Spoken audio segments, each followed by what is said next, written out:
They told me I was chosen for honor, but honor doesn't come bound in chains of expectation, dressed in white, as if for a wedding that isn't one. Honor doesn't taste like ash on the tongue, doesn't feel like exile wrapped in silk. I knew the truth before anyone spoke it aloud. I was not chosen for honor. I was chosen for sacrifice. The treaty between our packs was fragile, so thin it could tear with a single breath. Years of raids and bloodshed had left too many graves on both sides, and the elders whispered that only a bride could stitch the wounds closed. Not a bride of choice, but an offering. Someone disposable enough to be given away. Someone like me. "My daughter will be remembered," my father said, his hand heavy on my shoulder as if to press me into the earth. "Her name will mean peace." But I knew what my name meant. It meant surrender. The night before I left, I walked the borders of our land, memorizing the sound of the pines and the way the wind carried the scent of river water. I had grown up here, among people who now would not meet my eyes. They avoided me, not from pity but relief. It wasn't them. It wasn't their daughters. When dawn came, they draped me in pale robes and silver chains that clinked with every step. Symbols of unity, they said. Shackles, I thought. The northern citadel rose out of the mountains like a fortress carved by gods. Black stone walls jagged against the sky, spires crowned with banners that snapped in the bitter wind. The closer we rode, the smaller I felt, as if the citadel could swallow me whole and leave nothing of the girl who had once laughed barefoot in river mud. Inside, it smelled of smoke and iron. Guards in dark armor lined the halls, their faces carved from stone. None looked at me, none needed to. I was not here to be seen. I was here to be placed like a pawn on a board already blood-stained. They led me to a chamber at the heart of the citadel. The floor was black marble, veined with silver. The ceiling so high my voice echoed when I dared to whisper a prayer. At the far end sat the throne of the Northern Alpha King, empty for now, but soon to be filled by the man who would decide whether I became ornament, servant, or prisoner. I tried not to tremble, though the weight of silence pressed on me. My escorts bowed and withdrew, leaving me alone in the cavernous hall. Every story I had heard of the Alpha King painted him as a monster. He was said to rule with an iron fist, his dominance so absolute that even the air bent to his will. Mothers frightened children into obedience by whispering his name in the dark. And now, I was his to command. The doors creaked open. Boots echoed against stone. I lifted my chin, though my knees wanted to give way. This was my fate, written by treaties and signed in blood, not my own. I was the peace offering, the sacrifice disguised as a bride. And though my heart pounded against its cage, I whispered a vow to myself that no elder had written into the treaty. If they send me as prisoner, I will not break as prisoner. If they send me as sacrifice, I will learn to live as something more, power, but still, I feared. Because every step that echoed toward me reminded me that soon I would stand before the Alpha King of the North, and I did not yet know if he would see me as a peace offering or as prey. The moment the throne room doors closed behind me, the whispers began. They thought I couldn't hear them, but my ears caught every poisoned word. Hostage, spoils of war, bargaining chip. One voice, sharper than the rest, muttered traitor to her blood. Each word landed like a pebble thrown at glass, small but steady, trying to crack me open. I kept my head high. The pale robes they'd wrapped me in fluttered around my ankles, too light for the mountain cold, but I refused to shiver. If I showed weakness now, they would feed on it like wolves circling a wounded deer. The Council of the North sat in half-circle rows behind the empty throne, their robes trimmed with fur and their eyes sharp as knives. Warriors leaned against the walls, armored and restless, like they'd rather be on a battlefield than standing guard over me. None looked at me with welcome. I was not a bride to them. I was an object, a token of treaty, a living reminder that my pack had bent the knee. One of the counselors, a narrow-faced man with cold eyes, leaned toward the elder beside him. Process. She looks too small to be of any use, he said, not bothering to lower his voice. The king should have demanded a daughter with stronger blood. Another chuckled. Perhaps she'll make a fine servant, or at least a distraction until he finds a proper mate. Heat burned in my cheeks, but I forced myself to meet their stares. My mother's voice echoed in my mind. They can strip you of everything, but never let them strip you of your spine. So I straightened, hands clasped before me, though my fingernails dug crescents into my palms. Do you think she understands us? A warrior near the door asked with a sneer. Or is she too simple, too meek? I understand enough, I said, my voice low but steady. The words bounced against the marble like they belonged here, even if I did not. A sneer faltered. A few heads turned. Silence rippled through the chamber, not out of respect but out of surprise. They hadn't expected me to answer. They hadn't expected me to have a voice at all. For a fleeting moment, I tasted something like victory. Small, fragile, but mine. The counselor, with the narrow face, smiled thinly, as if my defiance pleased him in the way one might enjoy watching a fly struggle against a spider's web. Ah, she has a tongue after all. Let us see if she dares use it when the king arrives. More laughter followed, cruel and sharp. But I clung to the thought that silence would be worse, that if I let them laugh and never once spoke back, I would already be broken before the Alpha King ever saw me. They could mock me, strip me of titles, call me hostage, bargaining chip, traitor, but I would not bow in spirit. I thought of my village, of the way the river had frozen solid in winter, of how the women would crack the ice to reach water, their hands raw and bleeding, but they never stopped. They endured because they had no other choice. And I realized I was no different. I was not strong in the way these warriors measured strength, not built of muscle or sharpened claws. But endurance was a kind of power too. Survival was a kind of defiance. So I stood there in their cold chamber, robe clinging to me like mist, spine straight, chin lifted. They could dress me as a bride, or dismiss me as a prisoner, but I knew who I was. I was not honor. I was not sacrifice. I was something they did not yet understand. And if they thought they could break me with whispers and humiliation, they had forgotten what happens when you put pressure on glass. Sometimes it shatters. But sometimes it becomes a diamond. The air in the throne room shifted before I ever saw him. One moment, the chamber buzzed with cruel laughter and whispers meant to pierce me. The next, silence fell like a blade. Warriors stiffened. Counselors rose from their seats in unison. Even the banners on the walls seemed to hold their breath.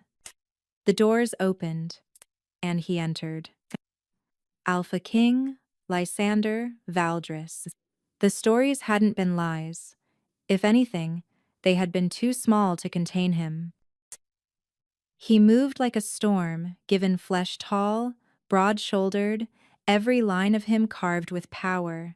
His dark hair was longer than fashion dictated, falling in waves that framed a face both brutally handsome and terrifying. But it was his eyes that rooted me in place, silver, cold as winter moonlight, yet burning with something older than time itself. I could feel it, the sheer weight of his dominance pressing against my skin. It was not just his size, not just the muscle or the scars peeking from his collar. It was the way the very air bent to him. Every wolf in that chamber lowered their head instinctively, their bodies bowing to a will too strong to resist. Except mine. I wanted to. My body screamed at me to kneel, to bare my throat, to submit, but something stubborn, reckless, maybe even suicidal held me upright. My chin lifted, though my heart raced so hard I thought it might break free from my chest. His gaze swept the hall, disinterested, commanding. Then it landed on me, and the world stilled. For 3 long heartbeats he did nothing, just stared. I thought I saw his nostrils flare slightly, as though scenting the air, but his expression remained unreadable. "She is the offering," one of the counselors finally said, breaking the silence. His voice wavered in the stillness. "Sent from the southern borderlands as part of the treaty. A token, nothing more. A hostage," another added. "Useful for now, disposable later." The king's silver eyes never left mine. His voice, when it came, rolled through the chamber like distant thunder. "A hostage?" The counselor faltered. "Yes, your majesty, for safe peace between our packs." Lysander moved then, crossing the expanse of black marble with unhurried steps, each one echoing like a drumbeat. I could not breathe. When he reached me, he stopped so close I had to tilt my head back to meet his eyes. His presence was overwhelming, a tidal force crashing over me. "This woman," he said, his tone deceptively calm, "is not a hostage." A ripple of confusion swept the chamber. "Your Majesty, the treaty. She will not be a prisoner." He cut them off, his voice sharp enough to slice steel. I braced myself for the next words, for the chains, the humiliation, the stripping of whatever dignity I had left. Instead, his pronouncement rang like a strike of lightning as Pardias. "She will be my mate." Gasps erupted around us. Warriors exchanged startled glances. Counselors stumbled to their feet. Even my own breath caught in my throat. "Mate?" I felt my body sway, as if the ground had tilted beneath me. My pack had sent me here as a lamb for slaughter, expecting me to be shackled in a dungeon or paraded as a trophy. Instead, the Alpha King had claimed me not as prisoner, but as equal, or at least, as something closer to equal than anyone had imagined. "Impossible," one elder stammered, face pale. "An Omega from a border village." "I did not ask for your judgment," Lysander said, his tone colder than the mountain snows outside. He turned, addressing the entire hall. "Hear me clearly. She will not rot in a cell. She will not be dismissed as bargaining token. She will stand at my side, under my protection, under my bond."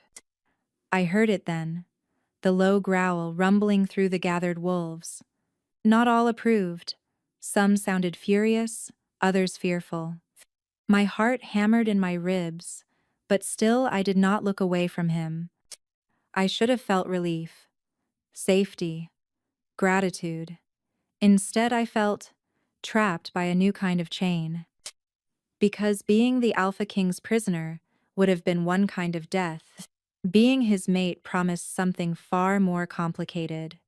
He faced me again, silver eyes, unreadable. "Do you understand, little Omega? From this moment, no one touches you without my leave.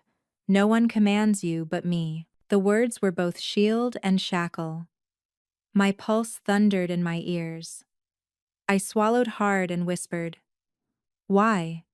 Something flickered in his gaze, surprise maybe, or amusement. Then it was gone, replaced by that same storm-born calm. "Because," he said simply, "I decided it."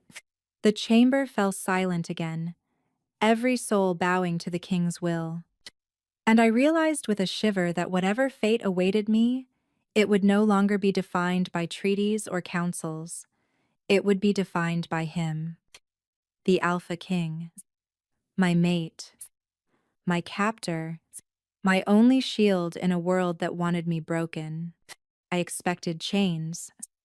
When they led me from the throne room after Lysander's declaration, I braced myself for iron shackles and a cell buried somewhere in the bowels of the citadel.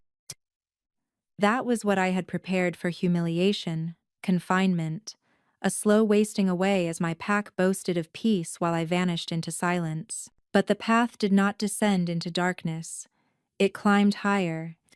We passed through archways of black marble veined with gold, climbed staircases lit with braziers that burned with white fire. The air grew warmer, the floors lined with carpets soft enough to swallow my steps. When the guards opened a pair of massive doors, I stumbled to a halt. The royal wing. It was not a prison. It was a palace within a fortress. Ceilings soared higher than the tallest trees of my homeland. Windows stretched from floor to roof, showing me all of the northern territories at once, the forests stretching endless, and the mountains biting at the clouds. Chandeliers of wrought iron and crystal blazed with candlelight. And the chambers, gods, the chambers, a sitting room large enough for my entire village. A bathing chamber with steaming pools of scented water, a bed so vast it could have swallowed me whole. I stood frozen, unable to reconcile what I saw with what I had expected.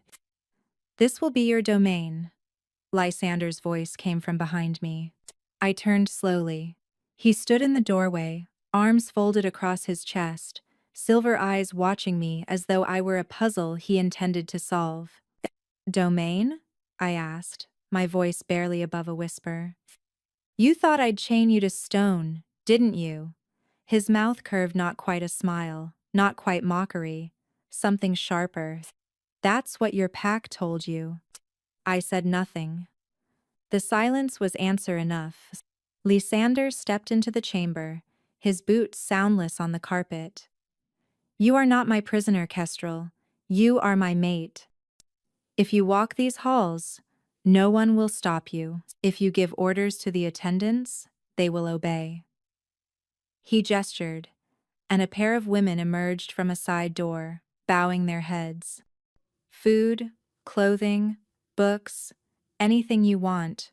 This wing is yours." The attendant's eyes flickered toward me, curiosity, pity, maybe fear.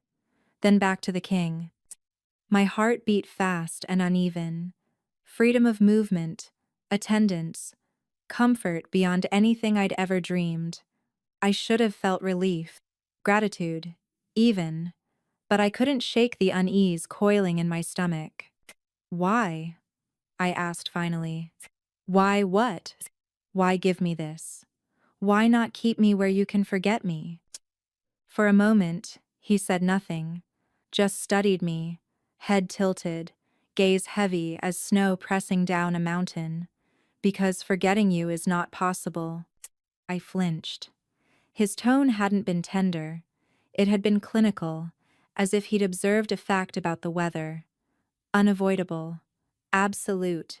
"You'll find," he continued, "that comfort can be its own cage. Luxury does not erase scrutiny. I will be watching." And he did. The days that followed blurred into a strange half-dream. I woke to silks instead of wool, ate food I had no name for, bathed in water, warmed by hidden fires. The attendants hovered at every breath, dressing me, brushing my hair, asking what I required. If I wished to walk the corridors, no one stopped me. Guards bowed instead of blocking my path. And yet, Lysander was everywhere. I'd find him in the library, pretending to read while his eyes tracked me. On the balcony, standing too close as the wind whipped around us.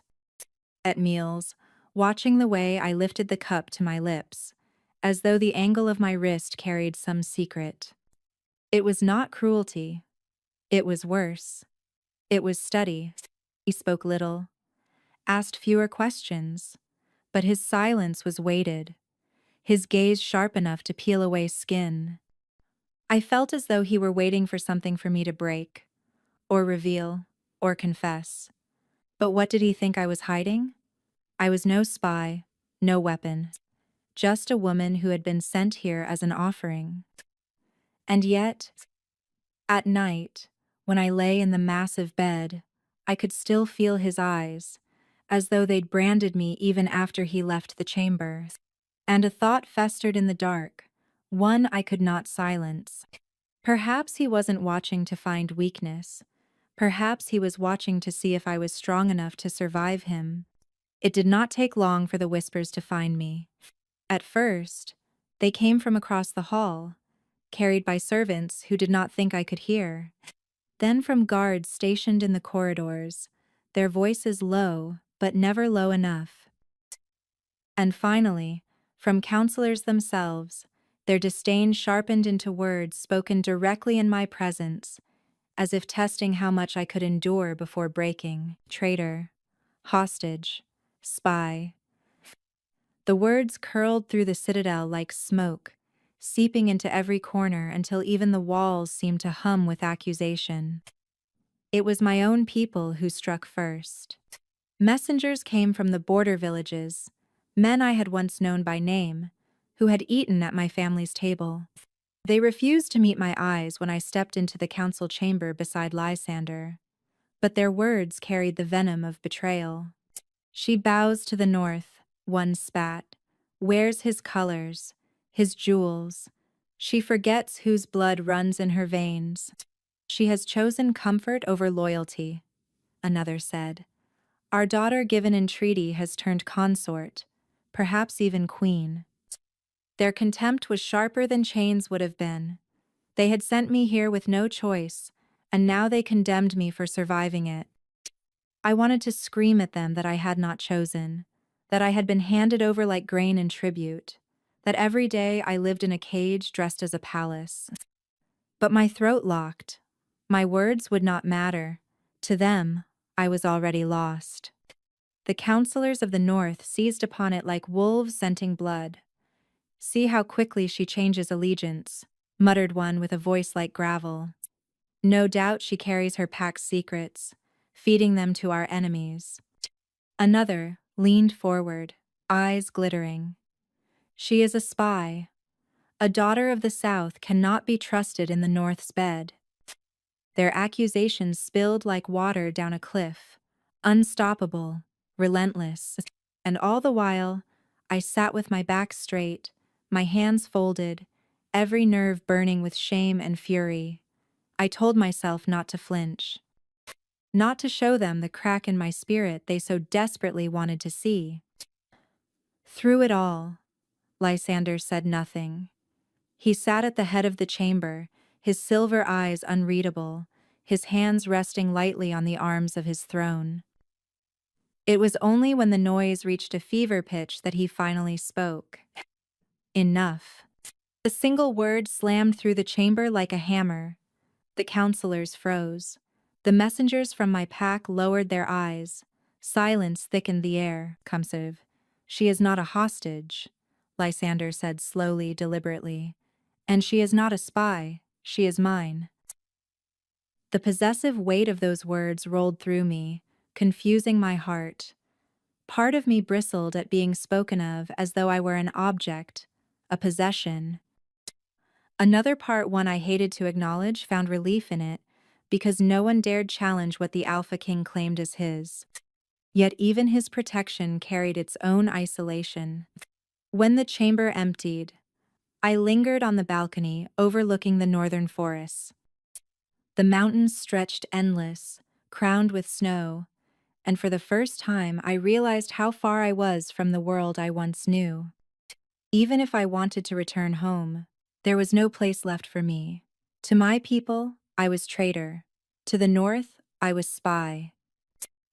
I belonged nowhere. The door creaked, and I didn't need to turn to know who it was.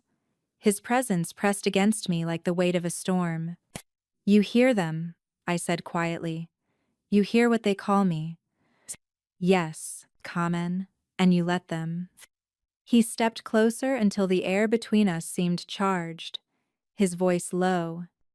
If they cannot see the difference between a hostage and a queen, then let them choke on their own blindness. Their whispers do not change what I have decided, plies with thy turn then, meeting his silver gaze. And what have you decided? Calm. That you are mine, he said again. Calm. Absolute. I hated how my breath caught, how my body reacted to those words, as though they carried safety instead of danger. He was not promising kindness. He was not promising love, only protection, and even that because it pleased him to give it. I wanted to demand more. I wanted to remind him that I was flesh and soul, not just a piece on his board. But the truth lodged in my chest, heavy and unshakable. I had no allies here, none, except perhaps the Alpha King himself. And whether that made me fortunate or damned, I could not yet tell. The first time we dined alone, I expected silence. A table long enough to seat 20 stood between us, set with dishes I didn't recognize, goblets of wine dark as blood, and silver cutlery, so polished it reflected my pale face back at me. The attendants bowed and withdrew, leaving only me, the king, and the oppressive weight of expectation. I lowered my eyes to the plate before me. Venison roasted with herbs, soft bread glazed with butter, fruits so ripe they glistened like jewels. My stomach churned. I was used to simpler meals, shared around smoky hearths, not feasts served in gilded halls. He watched me. I could feel it the way his silver gaze measured every movement, every hesitation. Eat, Lysander said. His voice rumbled low, not unkind, but laced with command. I lifted my fork, my hand steady, despite the heat rising in my chest. I took a bite, chewing slowly, refusing to let him see how foreign it felt to sit across from him like this, like some parody of a marriage. You look at the food, he said after a moment, as if it's poisoned. Isn't it? I asked, the words slipping free before I could stop them. A silence followed. I braced myself for rebuke, for his anger. But instead, his mouth curved not in amusement, but something sharper. If I wanted you dead, Kestrel, I would not waste good venison on you. It's comforting, I murmured, setting the fork down. Though perhaps poison would be kinder than this. His brows rose, a flicker of surprise breaking through the polished mask. This? Being paraded as mate to a man I barely know, I said, my voice firm now, sharper than the cutlery between us. Being called traitor by my people, spy by your council, and claimed by you without a single word of my own. Tell me, your majesty, what is this, if not another kind of prison? His gaze darkened. You think yourself a prisoner here, aren't I? I leaned forward, refusing to let fear silence me. You said I was not hostage, not spy. But what am I truly, Lysander? A queen? A trophy? A piece on your board, moved where it pleases you? For a heartbeat, the air felt dangerous. His power pressed heavier, a storm about to break. I should have lowered my eyes. Should have bent, submitted, begged forgiveness. That's what every instinct screamed. Instead, I held his gaze, and for the first time, I saw at the faintest flicker of something in his eyes. Not rage, not disdain, respect. You are bold, he said finally, his voice quieter now.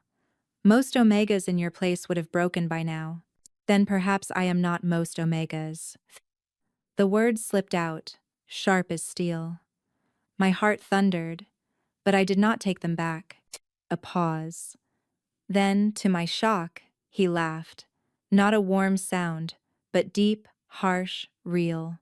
No, you are not. The tension broke like a snapped cord. I let out a breath I hadn't realized I was holding. For the rest of the meal, the silence was different. No longer suffocating. Watchful, yes, but threaded with something else. Something alive. He asked no more questions, but his gaze lingered longer, as if memorizing the defiance he'd glimpsed. I ate more, my appetite returning, though every bite tasted of risk. When the plates were cleared and the hall emptied, he rose, towering as always, his presence filling the room. He paused beside me, close enough that the warmth of him seeped into my skin. "You call this a prison," he said softly. "But I wonder, how long before you realize the bars are not locked?" My throat tightened. I wanted to snap back, to remind him that bars were bars, whether locked or not. But the words tangled with something else, curiosity, because for the first time, I wondered if he was right. He left then, leaving me alone in the echoing hall. But the silence no longer felt so heavy. That night, when I lay in the vast bed, I thought of his eyes when I had spoken without fear, the flicker I had seen, the laugh I had heard. And though I told myself I hated him still, a different truth whispered in the dark. For the first time since I entered this citadel, I had not felt like prey. For the first time, I had felt like something closer to equal. And that was more dangerous than chains. The council chamber smelled of smoke and steel, a place designed for judgment, not mercy. The elders sat in their semicircle of carved stone seats, their eyes sharp as blades. Behind them, the banners of the northern citadel swayed faintly in the draught, red and black against gray walls. And I stood at Lysander's side, feeling the weight of their scrutiny. They did not bother to hide their disdain.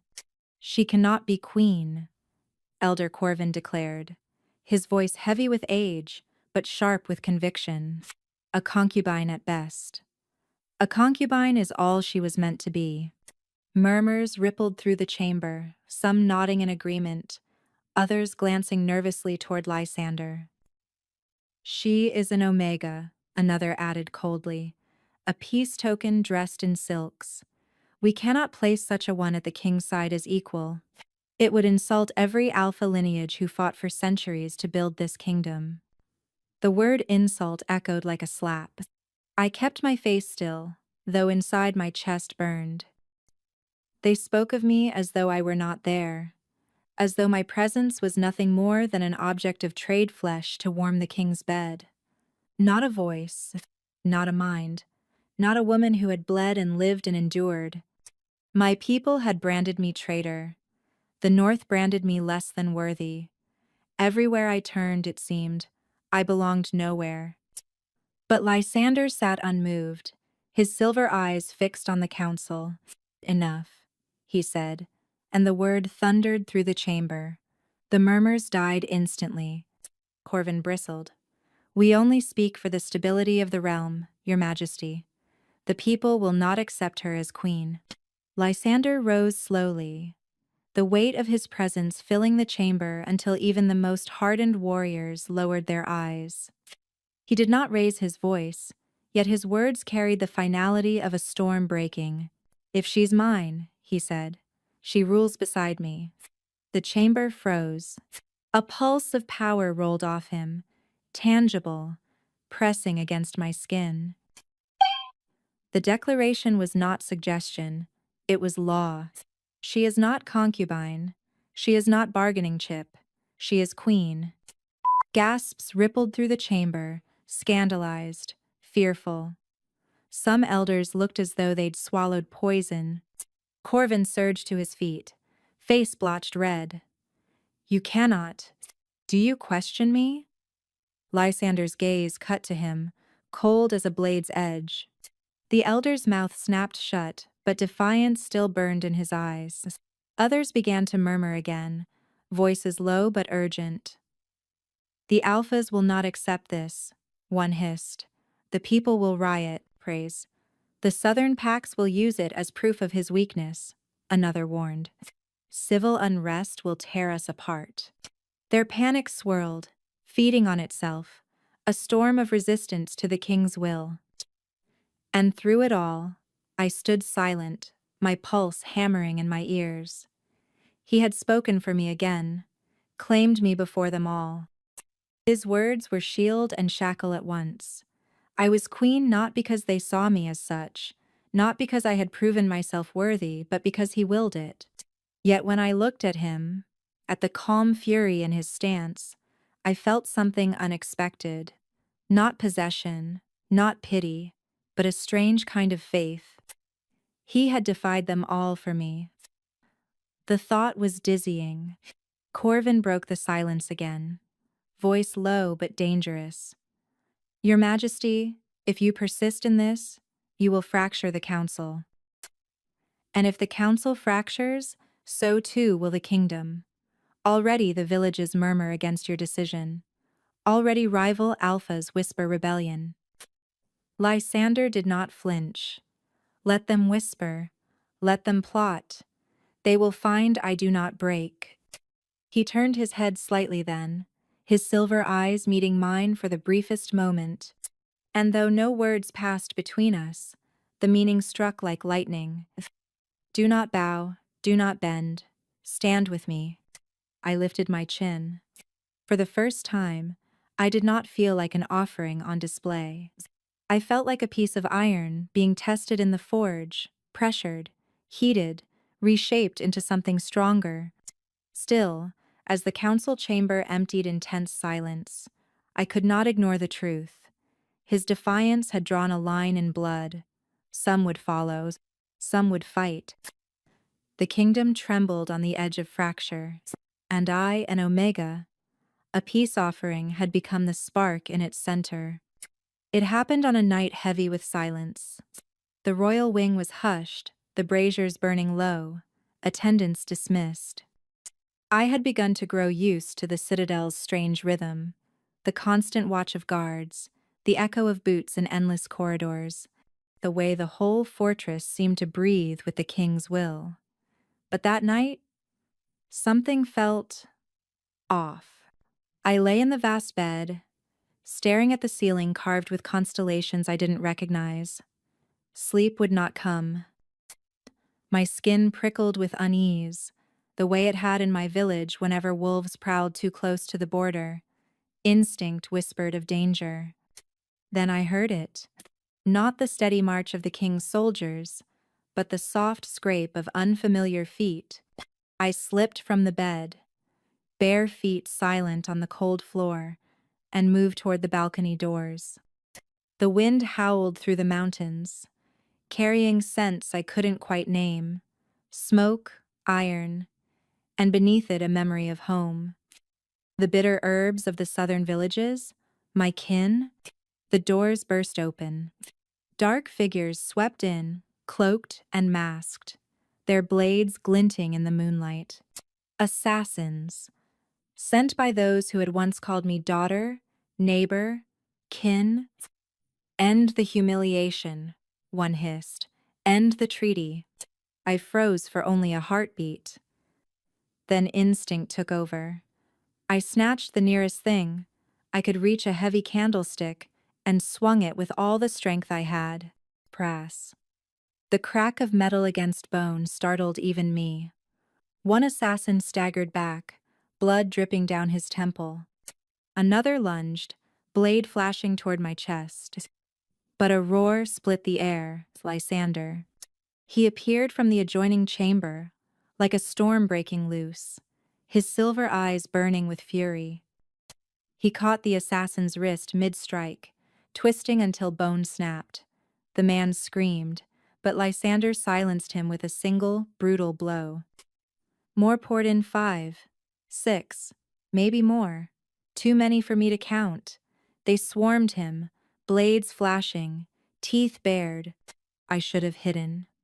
That's what every instinct screamed: cower, stay out of the way, let the king handle it. But I couldn't. Not when I saw the glint of a dagger arcing toward his back. I moved before I thought.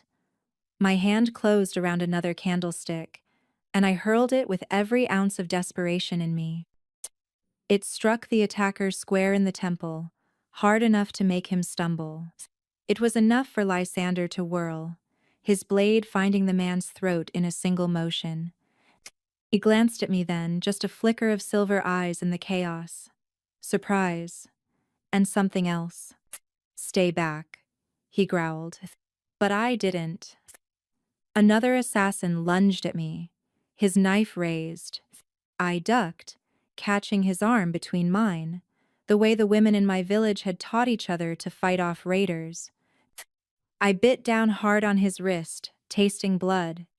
He yelped, and I drove my knee into his gut, shoving him back toward Lysander, who finished him with terrifying precision.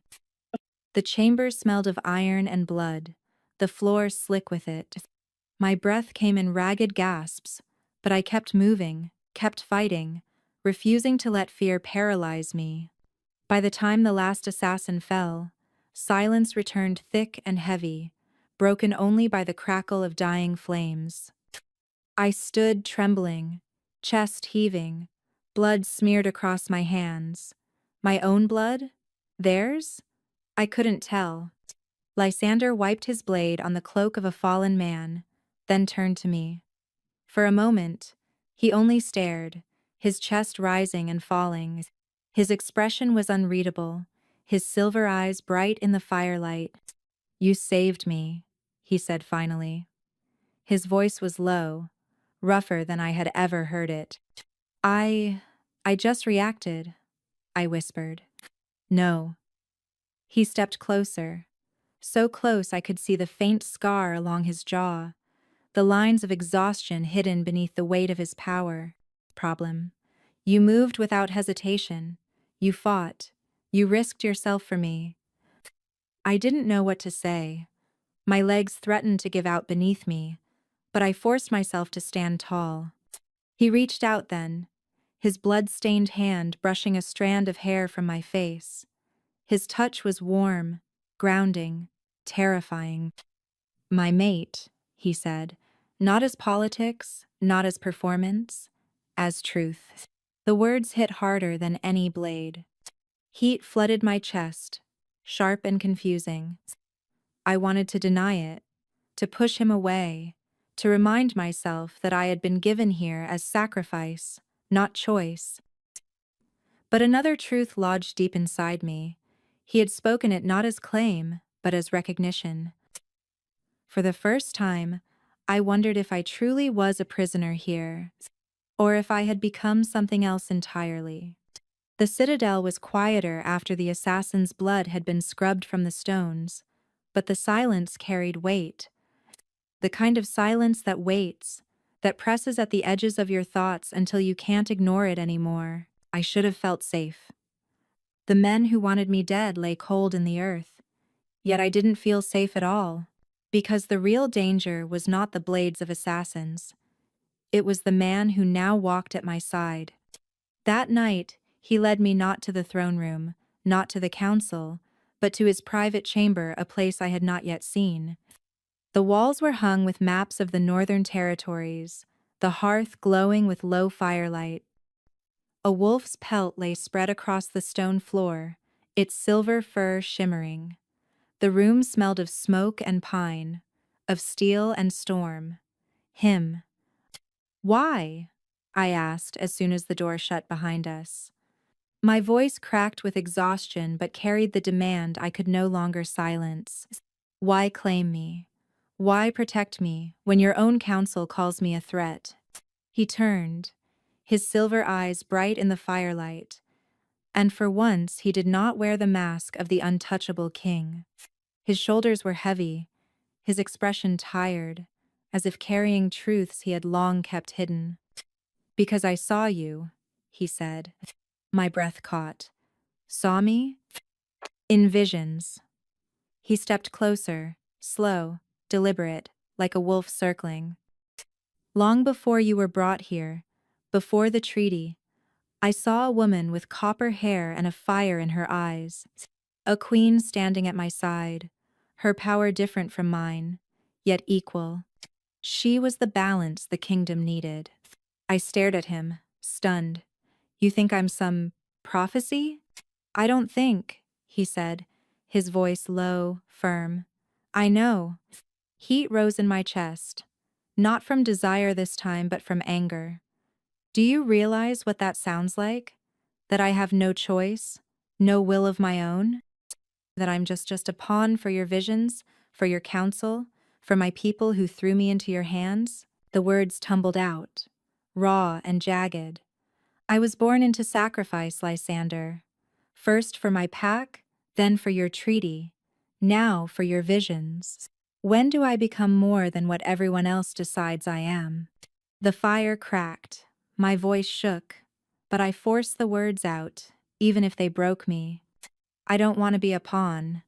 Silent stretched, heavy, suffocating. I thought he would dismiss me, laugh at my defiance the way the council did. But instead, he closed the distance between us in 2 steps, his hand lifting hesitant, almost gentle, before brushing a tear I hadn't realized had slipped free. You are not a pawn, he said quietly. Not to me. I searched his eyes, silver catching gold in the firelight, and for the first time, I believed him. You are the only one in this citadel who dares to defy me, he went on. The only one who does not bow when the air itself demands it. Do you know what that means? What? My voice was barely a whisper. That you are not beneath me. His fingers lingered at my jaw, warm, steady. You are beside me. The words hit deeper than any claim he had made before, not as possession, not as shield, but as truth. Something broke open in me then, something I had held locked behind walls of fear and anger. My body trembled, not with terror this time, but with the release of it. I leaned into his touch before I could stop myself, my lips parting on a shaky breath. His mouth was on mine, a heartbeat later.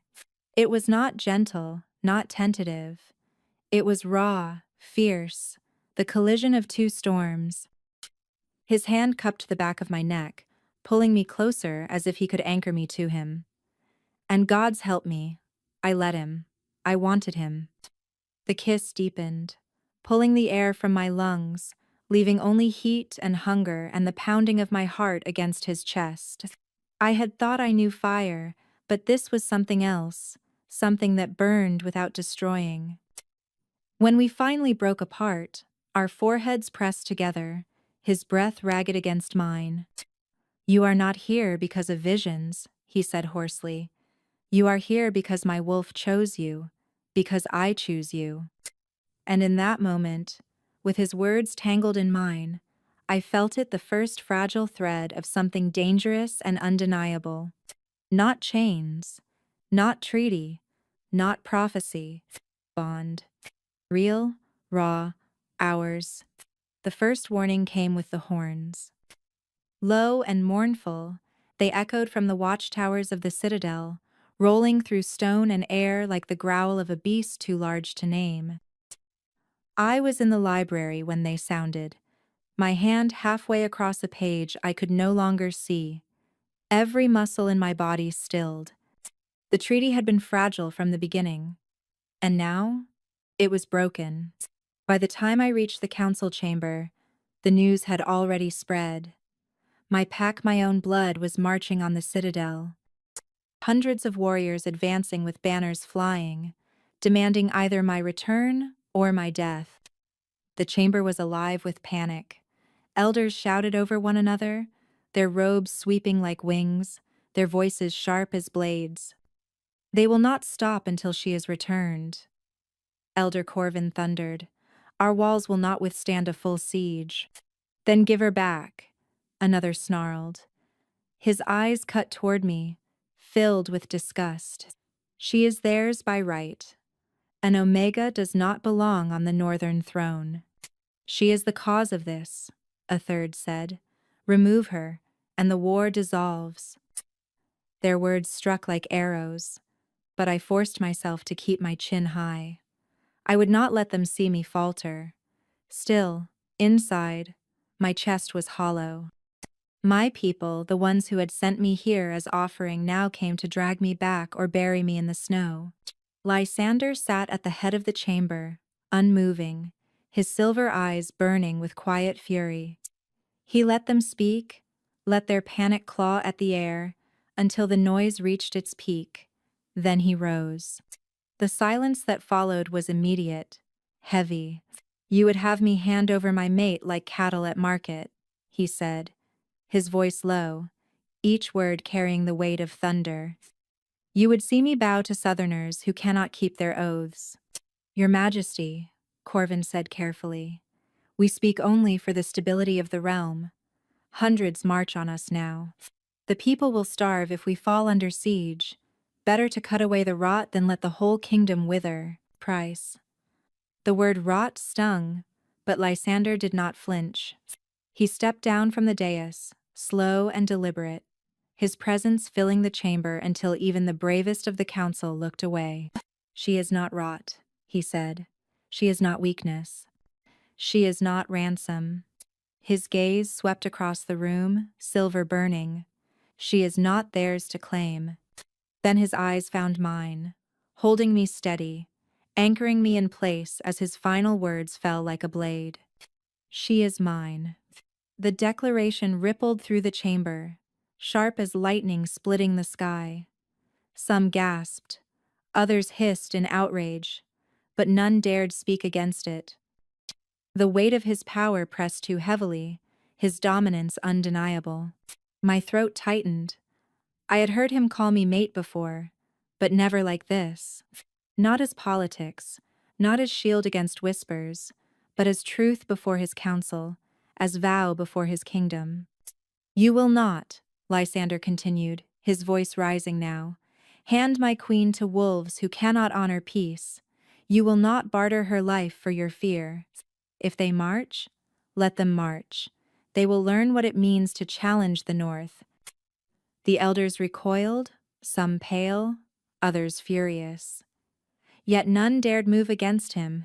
The chamber emptied in silence, broken only by the sound of their robes dragging along stone. When the doors closed, it was just us.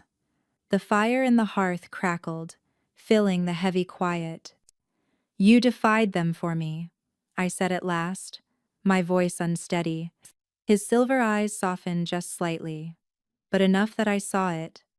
I would defy them 1,000 times more. I am not worth a war, I whispered. His steps closed the space between us. He lifted my chin with one scarred hand, forcing me to meet his gaze. You are worth kingdoms. The breath caught in my lungs. His words struck deeper than any wound, not because they were soft, but because they were absolute. Outside, the horn sounded again. My old pack was at the gates, their hatred marching closer with every step. But inside, for the first time, I felt something stronger than fear. Because the Alpha King had drawn a line in blood and vow, and he had drawn it around me. I was not hostage, I was not pawn, I was not theirs, I was his. The battlefield was chaos. Snow churned to mud under 100 trampling boots. The clang of steel clashing with the roar of wolves in full shift. The air reeked of iron and smoke, of rage and fear. And through it all, the horns of war howled like dying beasts. I had never stood in the middle of battle before, never felt the ground shake with so much fury, never tasted the sharp metallic tang of blood in the wind. My heart hammered, each beat screaming the same warning, you will die here. Lysander fought at the front, a storm given flesh. His wolf half flickered with every strike, silver eyes burning bright, his blade carving through any who dared approach. He was terrifying, magnificent, and still, even he was only one against many. And they had come for me. Every glance from the enemy carried the same hunger, the same hatred.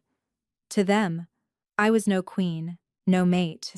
I was a prize to reclaim, or a threat to silence. I should have cowered. That's what they expected of me, an Omega too weak to do more than cling to survival. But something inside me rebelled. I thought of the council's whispers, of my pack calling me traitor, of assassins sent by my own blood to slit my throat. I thought of Lysander, standing unyielding against them all, declaring me his. And suddenly, I was no longer afraid. I was furious. The shift began like fire under my skin, searing every vein, every nerve. My body convulsed, breath stolen, vision burning white, then release.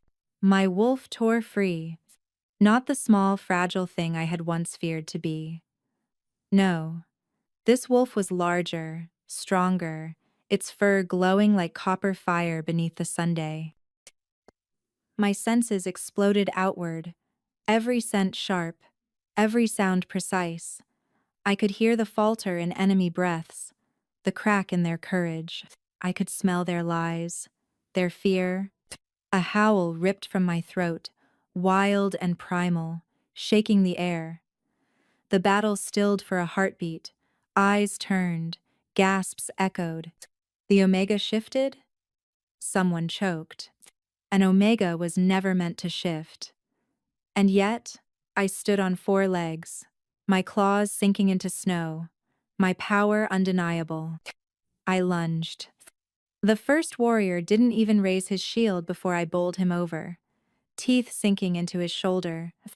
The copper tang of blood filled my mouth as I hurled him aside, his cry breaking enemy ranks.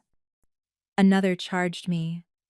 I ducked, slashing across his belly with claws that glowed faintly, sparks of power trailing. Every strike was instinct, every motion guided by something deeper than thought. My wolf knew what to do. It had always known. And with each move, I felt Lysander's gaze. Not shock, not fear, but recognition. Together, we tore through the battlefield, his blade and my claws weaving destruction side by side. For the first time, I understood what it meant to fight not as prisoner or pawn, but as equal. The tide shifted. My people, my former pack, hesitated. Their certainty cracked. The whispers grew. Omega Wolf, Queen. Then the moment came. Lysander fell to his knees, staggered by a strike to his chest. I felt his pain as if it were my own, sharp and unbearable. A cry ripped from my throat as I leapt to his side, standing over him, snarling at all who dared come close. Blood dripped from his lips, but his eyes gods, his eyes were locked on mine, silver and molten gold, burning with something fierce, something final. Kestrel, he rasped, his voice breaking past blood and fury. Now, I understood. I shifted back, body shuddering with the effort, skin slick with sweat. Kneeling beside him, I pressed my mouth to his neck, my teeth grazing the pulse that thundered there. His hand tangled in my hair, steadying me, guiding me. And then I bit. The mark seared into existence, hot and binding, a bond of blood and vow. The crowd gasped, both armies watching as the impossible happened. His answering snarl was not pain, but triumph. In one motion, he turned, his fangs sinking into the curve of my neck. Fire shot through me, but it wasn't agony, it was completion. The bond snapped into place like lightning. I felt him, his power, his rage, his devotion flood into me, and I knew he felt mine, my defiance, my strength, my choice. We rose together, mate and mate, king and queen. The armies fell silent. Wolves who moments before sought my death now trembled, their heads bowing instinctively. For they saw not just a king, not just an alpha. They saw his equal, an Omega wolf marked and bound, unbreakable. She is mine, Lysander thundered, voice carrying across the battlefield. His arm wrapped around me, pulling me close, our bond blazing bright. And I am hers. Together, we are unchallenged, precipice. The war ended not with blood, but with silence, with awe. Because in front of both armies, we had sealed something greater than victory. We had sealed eternity. When the dust of battle settled, the snow was red. The invading pack that had once called me their own stood scattered across the valley, their banners torn, their warriors kneeling in shame. They had not expected resistance. They had not expected to face me. They had come for a pawn, a bargaining chip, a girl meant to be bartered between kingdoms. What they found was a wolf blazing with power, standing at the Alpha King's side. Their howls of rage had faded into silence. Their lines had broken, shame hollowing out their defiance. And then, slowly, like a tide retreating from the shore, they withdrew. Not because their swords were gone, but because their pride was. Humiliation was sharper than any blade. I stood on the battlefield, my breath still ragged, my wolf's power humming through my skin like a second heartbeat. Around us, warriors of the north bowed their heads, not to Lysander alone, but to me. The thought made my chest ache. Only days ago, I had been nothing but an offering wrapped in fear. Now the eyes of two packs watched me with awe. Lysander's hand found mine. His palm was rough, scarred, and still blood-stained, but his grip was steady, grounding me in the whirlwind. "Are you ready?" he asked. "For what?" My voice trembled despite myself. He turned, his silver eyes sweeping over both armies, my former kin, his warriors, council elders hovering at the edges. All of them. Every soul who had doubted me. "For truth," he said. Then he led me forward, up the steps of a ruined dais that once bore the banners of northern kings. The wind tore at my hair, scattering copper strands across my face, but I did not look away from the sea of eyes below. Lysander's voice carried like thunder. "Pi, you sent her to me as sacrifice," he said to the southern pack. "Coined, as if she were coin to be spent, a body to appease your fear." His tone sharpened, like a blade against whetstone. "Pawn. But tonight she fought beside me. Tonight she revealed her truth. She is no prisoner. She is no pawn. She is no offering." His hand tightened on mine, and for the first time, he smiled not the sharp, cruel smirk of a king on the hunt, but something warmer. Something that felt like sunlight breaking through winter clouds. "She is my equal. She is my mate. And before all gathered here, I name her what she was always meant to be, queen." The word rippled through the crowd like a shock wave. Gasps, whispers, disbelief.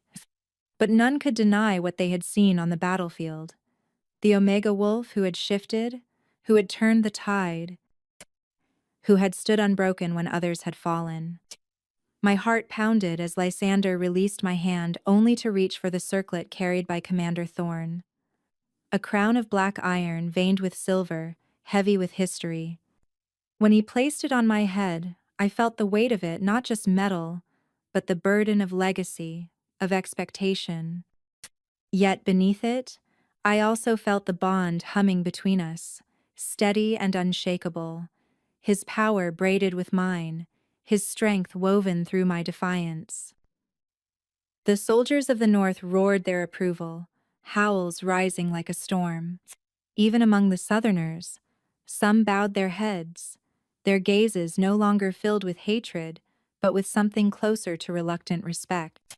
I drew a breath, lifting my chin, and for the first time, I spoke not as offering or prisoner, but as queen. "I was sent here as sacrifice," I said, my voice carrying across the blood-stained snow, "as a token of fear, as a thing to be discarded, but no more. Today, I stand not as yours to claim, not as yours to kill. I stand as queen beside the Alpha King, power. And together, we will rebuild a world where no one Alpha, Omega, or anything between will be bartered like spoils of war." The silence that followed was sharp, but it was not disbelief. It was the silence of change, of walls breaking, of old chains rusting into dust. Lysander's arms circled my waist, drawing me close. His silver eyes glowed, not just with dominance, but with pride. And in that moment, I knew the truth. I had been sent to the citadel to end wars. Instead, I had begun something greater. Sent as a peace offering, I became the queen who remade their world.